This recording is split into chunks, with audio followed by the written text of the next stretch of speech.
Nah, nanti ini sekaligus nanti kalau saya sedikit masuk dalam konsep ekonominya, ini sekedar cara berpikirnya. Saya tidak menyebutkan agendanya, tapi cara berpikirnya. Menurut saya ini waktu yang tepat juga untuk sekaligus menjawab pertanyaan sebenarnya elemen apa saja yang menciptakan kemakmuran. Kita ini terlalu fokus pada penciptaan kemakmuran kepada dua elemen utama, satu pemerintah, satu lagi bisnis. Dan kita lupa bahwa elemen pertama yang sebenarnya justru lebih fundamental itu adalah keluarga dan sekolah. Mengapa orang-orang ini tidak menjadi bagian dari pencipta kemakmuran? Gitu. Karena kita tidak mengajarkan mereka dari awal untuk itu. Itu yang saya sebutkan tadi. Kritik saya kepada kurikulum kita ini, kurikulum pendidikan kita khususnya di bagian dasar dalam pembangunan kepribadian kita ini tidak memberikan kita apa yang saya sebut dengan pendidikan tentang the logic of life. Sehingga kita ini berpikir, karena itu kalau orang Indonesia itu tampak seperti kadang-kadang melo dan seterusnya itu juga sebagainya karena itu.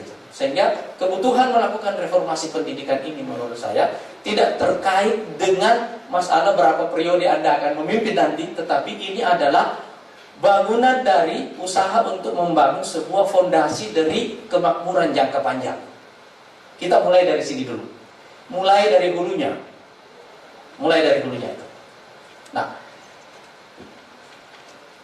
kalau pendidikan tinggi menurut saya kita tidak akan mengarahkannya kepada pendidikan kepribadian lagi gitu.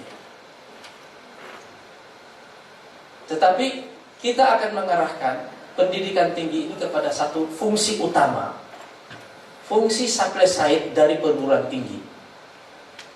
Dia selama ini menurut saya mindset pendidikan kita terutama sejak eranya Pak Nugroho dulu ya, konsep link and match itu ya, mereduksi fungsi pendidikan ini hanya untuk kebutuhan industri.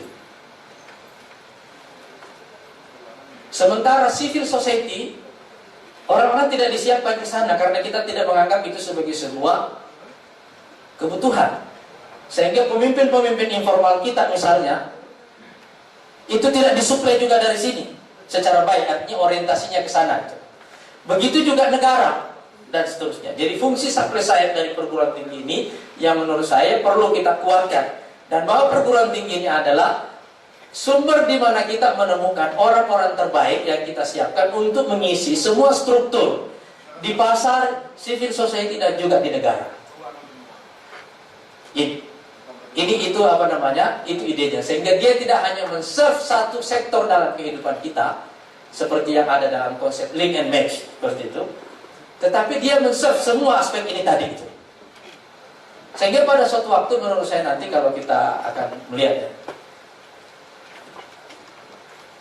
orang-orang yang memimpin negara, orang-orang yang memimpin pasar, orang-orang yang memimpin masyarakat secara umum, itu adalah produk-produk terbaik yang berasal dari perguruan tinggi.